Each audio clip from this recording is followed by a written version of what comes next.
سیدنا عمر رضی اللہ عنہ خطاب کے بیٹے ہیں. جب ایمان لائے ان کے والد خطاب زندہ تھے. حضرت عمر اپنی والدہ حنتمہ کے بیٹے ہیں. جب ایمان لائے تو اماں جان زندہ تھی. بنو عدی کا یہ چشم و چراغ خاندان ہے جس سے دنیا عرب واقف ہے کہ بنو عدی جری لوگ ہیں. بنو عدی بہادر طبقہ ہے. بنو عدی کی شجاعت کے ڈنکے بج چکے ہیں. یہ اس خاندان کا واحد آدمی. اور اس وقت جب عمر فاروق کی جوانی ہے اس وقت مکہ مکرمہ میں چند افراد ہیں جو لکھنا پڑھنا جانتے ہیں.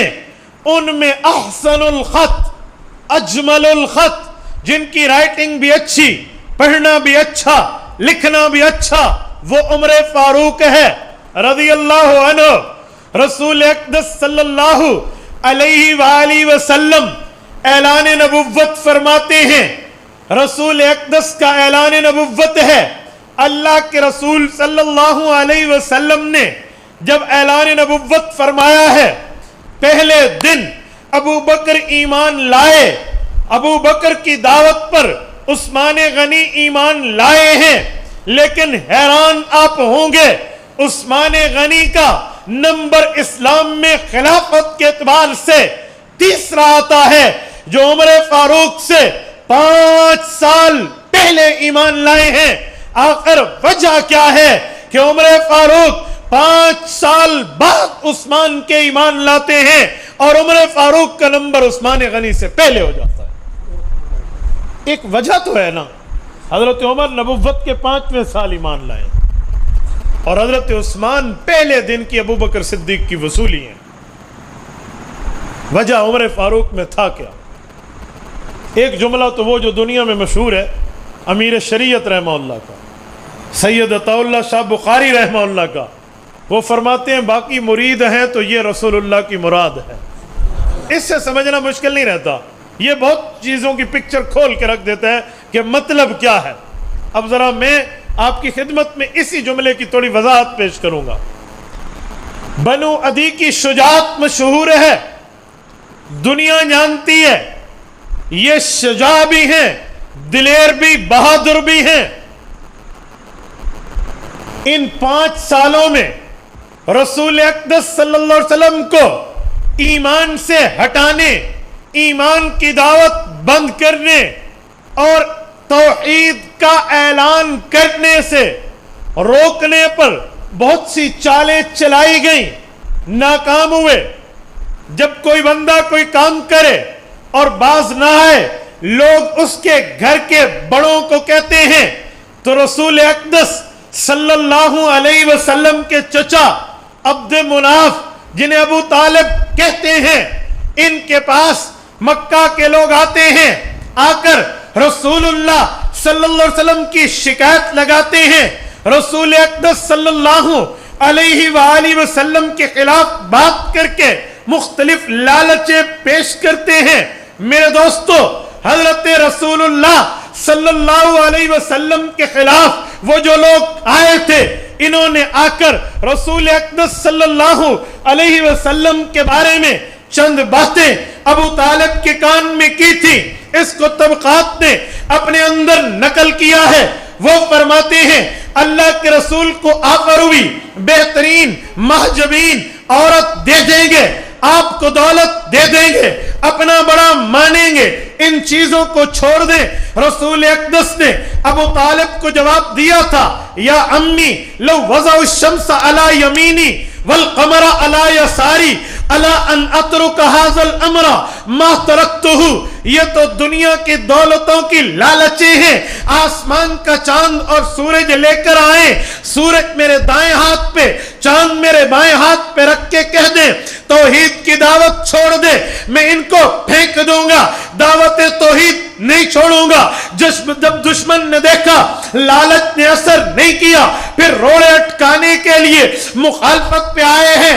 پھر حضور پاک علیہ الصلوۃ والسلام کے خلاف پہلے صادق امین کہتے تھے، اب جملے کستے ہیں۔ ان کے قریبیوں کو سزائیں دینے کے لیے خباب ابن ارت کو شولوں پہ لٹایا گیا، بلال حبشی کو مکہ کی گلیوں میں گھسیٹا گیا، حضرت سمیہ شہید ہو گئی ہے، حضرت یاسر نے اپنے اوپر غم کے پہاڑ برداشت کیے ہیں، زنیرہ کی آنکھیں نکل چکی ہیں۔ جب یہ منظر سارا ہو گیا، حضور پاک دعوت توحید سے نہیں ہٹے۔ اب آخری حربہ رسول اللہ کے قتل کا تھا۔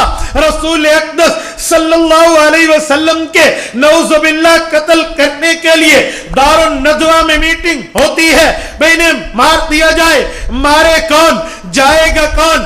دیکھو میرے دوستو، منوال کے ساتھیوں، رب نے کیسے عمر کو بہادر منوایا اور ان سب کو بزدل منوایا۔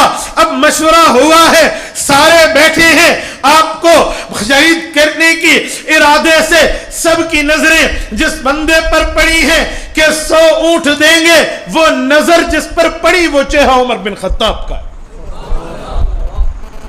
100 اونٹ کیا ہے؟ یہ 100 اونٹ کا معنی آج کے دور کو 100 اونٹ نہیں ہے۔ اس زمانے میں یہ اونٹ ریت کا جہاز ہوا کرتا تھا۔ اگر میں یوں کہوں تو بے جا نہیں ہے کہ یہ 100 اونٹ اس زمانے کی 100 لینڈ کروزر ہے۔ اس زمانے کا اونٹ لینڈ کروزر ہی ہوتا تھا نا۔ اس زمانے میں کوئی پراڈو تو تھی نہیں، کوئی کار تو تھی نہیں، کوئی مہران تو تھی نہیں، تو یہی تھا نا۔ تو وہ 100 اونٹ کوئی مذاق والا انعام نہیں ہے، 100 اونٹ انعام لگا ہے، اور یہ انعام لینے کے لیے مکہ کا کوئی کافر تیار نہیں ہے۔ سارے بزدل بن کے بیٹھے ہیں۔ دار الندوہ میں مشورے میں عمر فاروق کے چہرے پہ سب کی نظر پہنچ گئی ہے۔ یہ کیوں گئی تھی؟ اللہ رب العزت نے حضرت عمر کے کلمے کی بعد والی زندگی کو روب اور دبدبے والا بنوانا تھا، اس لیے سب کافروں سے منوایا کہ تم میں بہادر یہ ہے، سب سے منوایا تم میں بہادر یہ ہے، اور سب نے کہا عمر یہ آپ ہی نے جانا ہے۔ کافروں کے بڑے بڑے سورما بیٹھے ہوئے ہیں۔ سعید ابن عامر جمحی رضی اللہ عنہ کے والد نے پورا واقعہ ایمان کے بعد جو بتایا ہے، وہ اس کو ابو عبد الرحمن رافت پاشا مصر کے مصنف نے رجال حول النبی میں تحریر کیا ہے کہ ان سب کے دل کانپتے اس وقت کیسے تھے کہ یار ہم نہیں جاتے، میں نہیں جاتا، یہ نہیں جاتا، عمر تو ہی جائے گا، تیرے اندر خاندانی بہادری ہے، تیرے اندر فیملی گٹس ہیں، فلاں ہیں فلاں، یہ ساری ان سے منوایا۔ اور جب یہ ہو گیا، عمر فاروق کے لیے کہا گیا اب تو ہی جائے گا، اور ان کو پتہ ہے کہ اس بندے نے یہ کام کر لینا ہے۔ حضرت عمر وہاں سے نکلتے ہیں اور یہ خبر کے انتظار میں ہیں۔ یہ نبوت کا 5واں سال ہے۔ سیدنا عمر رضی اللہ عنہ کو راستے میں ایک شخص سے ملاقات ہوتی ہے، اور وہ بتاتے ہیں کہ عمر آپ کا کہاں کا ارادہ ہے؟ کہا جی میرا ارادہ تو تمہارے پیغمبر کا ہے۔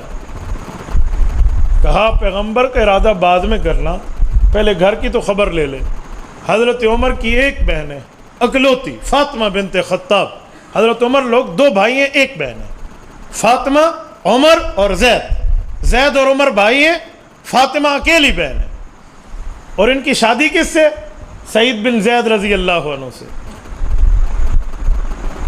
عشرہ مبشرہ کے صحابی ہیں۔ ان سے خاوند بیوی دونوں مسلمان ہو چکے ہیں، اور یہ گھر آئے ہیں۔ وہ کلام اللہ پڑھ رہے تھے، انہوں نے چھپا دیا، بہن سے لڑائی ہوئی ہے۔ یہ میں واقعہ نہیں سنا رہا، میں اصل میں ایک جملہ نکالنا چاہ رہا ہوں۔ آپ واقعہ سن اور پڑھ چکے ہیں۔ لڑائی ہوئی ہے، وہ زخمی ہو گئی ہیں، خون ان کے چہرے پہ آیا ہے۔ آخر کیا ہوا؟ حضرت عمر رضی اللہ عنہ کو بہن کا جواب آیا تو سارا غصہ ٹھنڈا ہو گیا کہ جس ماں کی چھاتی کو منہ لگا کہ تو نے دودھ پیا، میں بھی اسی ماں کی بیٹی ہوں، جس خطاب کا تو بیٹا ہے میں اسی خطاب کی بیٹی ہوں، کر لے تو نے کیا کرنا ہے، میں نے دین نہیں چھوڑنا۔ اکلوتی بہن ہو، یہ ان سے پوچھو جن کی بہنیں اکلوتی ہیں اور جن کے دل میں بہنوں کا درد بھی ہے، یہ ان سے پوچھو۔ جب بہن یہ جملہ بھائی کو کہے تو بھائی کی حالات اور فیلنگز کیا ہوتے ہیں؟ اس پہ حضرت عمر ہتھیار ڈال دیتے ہیں۔ اچھا مجھے دکھاؤ تم کیا پڑھ رہے ہو۔ چہرہ بھی تو کوئی چیز ہے نا. ابھی نہیں دکھا رہے تھے, ابھی کیوں دکھا رہے ہیں؟ کچھ وجہ. لفظ بولنے کا انداز بھی تو ہوتا ہے نا. یہ کیا ہے اور ایک ہے یہ کیا ہے, فرق تو ہے نا. پہلے جس نیت سے مانگا تھا بہن نے نہیں دیا, اب جس نیت سے مانگا بہن نے کہا غسل کر, میں تجھے دینے کے لیے تیار ہوں. انداز گفتگو سے بہن بھائی واقف ہیں ایک دوسرے سے, ان نے غسل کیا ہے. ایک جملہ میں آپ کی خدمت میں سمجھانے کے لیے کہتا ہوں. 5 سال میں کافر محنت کر کے جس بندے کو میدان میں لائے ہیں رسول اللہ کے قتل کے لیے, اس کی حیثیت کم ہوگی؟ 5 سال ان نے محنت کی ہے, اور اب وہ بندہ قرآن پڑھنے کے لیے غسل کر رہا ہے. اس بہن اور بہنوئی کی خوشی کا عالم کیا ہوگا, اور ان کا اس وقت اللہ سے دعاؤں کی حیثیت کیا ہوگی کہ میرے مولا کافر کے ان چال کو ان کے اوپر پلٹ دے. عمر فاروق باہر آئے ہیں اور طٰہٰ ما انزلنا الیک القرآن لتشقیٰ یہ آیات دکھا دی ہیں, اور یہ انہیں پڑھنا شروع کی. ابتدائی آیتیں 6 آیات, اور ان آیات میں صرف وحدانیت کا تعارف ہے, توحید کی باتیں کہ رب وہ ہے جس نے آسمان کو بلندی دی ہے, زمین کو پستی دی ہے, یہ تعارف. عمر فاروق نے چند جملے پڑھے ہیں کہ مجھے بھی اپنے پیغمبر کے پاس لے جاؤ. اب خامد بیوی کو اور بیوی خامد کو نظروں میں کہتی ہے وہ رات میں جو اللہ کے رسول نے کعبے میں دعا کی تھی وہ قبول ہو گئی ہے. مسند احمد میں حدیث پاک موجود ہے. وہ دعا کیا تھی؟ رسول اقدس صلی اللہ علیہ وسلم نے مانگا تھا, اللہم اعز الاسلام, اے اللہ میرے اسلام کو عزت چاہیے. اسلام کی عزت 2 بندوں میں سے ایک آپ جسے چاہیں مجھے دے دیں, عمر ابن خطاب دے دیں یا عمر ابن ہشام دے دیں, ان میں جو آپ کو محبوب ہے. عبداللہ ابن عباس مسند احمد میں اس کے آگے کہتے ہیں احبہما من اللہ عمر ابن الخطاب, اللہ کو محبت عمر سے تھی, اللہ نے یہی دے دیا. اب سنو, آخر عمر فاروق میں وہ گیٹس ہیں جو 5 سال بعد یہ ایمان لا رہا ہے, اور اس کا ایمان لانا اسلام کی عزت کی نشانی ہے. میرے دوستو, ایک ہوتا ہے ٹاپ گیئر, ایک ہوتا ہے ڈبل ٹاپ. ڈرائیونگ والوں سے ذرا پوچھو نا تو وہ آپ کو بتائیں گے. یہ ڈبل ٹاپ گیئر لگتا بعد میں ہے, لیکن اس کی سپیڈ پہلوں سے زیادہ ہوتی ہے. تو جو ایمان ان سے پہلے لائے ہیں بلا تشبیہ و مثال, سیدنا عمر رضی اللہ تعالیٰ عنہ وہ ٹاپ گیئر بنی ہے اسلام میں کہ ان کی سپیڈ ان سے بڑھ گئی ہے. ایسی غیرت ان میں موجود ہے. رسول اقدس صلی اللہ علیہ وسلم کے پاس آئے ہیں, اللہ کے رسول کو جبرائیل نے بتا دیا ہے کہ وہ عمر آ رہا ہے. پہلے سر لینے کے ارادے سے آ رہا تھا, اب سر دینے کے لیے آ رہا. ان سے 3 دن پہلے حضرت امیر حمزہ مسلمان ہو چکے تھے. رسول اقدس صلی اللہ علیہ وسلم کے چچا بھی ہیں, حضور کے بھائی بھی ہیں. کیوں؟ جس خاتون کا دودھ اللہ کے رسول نے پیا, اسی خاتون نے ان کے چچا حضرت حمزہ کو بھی دودھ پلایا ہے. سیدہ سویبہ رضی اللہ عنہا ابو لہب کی آزاد کردہ باندھی. حضرت امیر حمزہ 3 دن پہلے ایمان لا چکے ہیں. جب اللہ کے رسول نے بتایا کہ عمر آ رہا ہے, اور خبریں مشہور تھی کہ ایسا کچھ ہوگا, کافر انہیں بھیجیں گے, تو حضرت امیر حمزہ نے یوں بازو چڑھا لیے, دار ارقم میں بیٹھے ہیں. کہا اچھا عمر آ رہا ہے تو آج دیکھ لے گا کہ بات ہوتی کیا ہے. کیوں؟ امیر حمزہ اپنے دور کے پہلوان ہیں. حضور پاک صلی اللہ علیہ وآلہ وسلم بھی موجود ہیں. کنڈی کھٹکتی ہے, حضرت حمزہ آگے چلتے, اللہ کے رسول نے فرمایا بازو نیچے, اب آپ کا کام نہیں ہے, اب میرا کام ہے. حضرت رسول اللہ صلی اللہ علیہ وسلم دروازہ کھولتے ہیں, حضرت عمر آئے, اور رسول اقدس صلی اللہ علیہ وسلم نے جب گلے لگایا.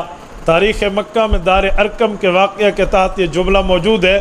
حضرت عمر فاروق فرماتے ہیں رسول اللہ صلی اللہ علیہ وسلم نے جو مجھے گلے مل کے دبایا, اگر تھوڑا ٹائم اور دبائے رکھتے تو میری دائیں پسلیاں بائیں میں اور بائیں پسلیاں دائیں میں ہو جاتی. یہ کیوں ہوا تھا؟ یہ اس طاقت کے گھمنڈ کا جواب تھا کہ ٹھیک ہے ان کافروں نے تجھے سب سے بڑا طاقتور مان لیا, سب سے بڑا بہادر مان لیا, لیکن نبی وہ ہے جس میں 40 جنتیوں جتنی طاقت ہوتی ہے, اور ایک جنتی میں 1000 انسان جتنی طاقت ہوتی ہے. سیدنا عمر رضی اللہ تعالیٰ عنہ ایمان لائے ہیں, آپ علیہ الصلوۃ والسلام کے ہاتھوں کلمہ پڑھا ہے. اب عبادت کا ٹائم ہے تو عبادت ہونے لگی. کہ یا رسول اللہ عمر ایمان لائے, عبادت یہاں نہیں کعبۃ اللہ میں ہوگی. عمر تیری قوم وہاں نہیں پڑھنے دیتی. کہ یا رسول اللہ میں آگے چلوں گا, آپ تشریف لائیں. مجھے بتائیں جو 5 سال صحابہ نے چھپ کے عبادات کی ہیں دار ارکم میں، ان کی خوشی کا عالم عمر کے ایمان لانے پہ کیا ہوگا کہ آج سر عام عبادت ہو رہی ہے، آج کھلے عام عبادت ہو رہی ہے۔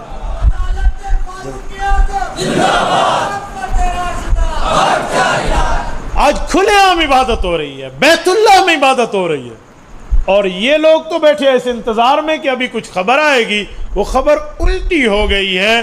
وہ خبر یہ ہے کہ عمر فاروق کے ہاتھ میں تلوار ہے، عمر کہہ رہے ہیں آؤ آؤ ماشاءاللہ۔ کس نے اپنی بچوں کو یتیم کروانا ہے، بیویوں کو بیوہ کرانا ہے، وہ آ جائے عمر کی تلوار سے دو دو ہاتھ کر لے، آج میں کھلے عام عبادت کروا کے دکھاؤں گا۔ میرے دوستو، اللہ نے ان کافروں سے منوایا کہ تم میں اس جیسا کوئی نہیں ہے، تم میں اس جیسا بہادر کوئی نہیں ہے۔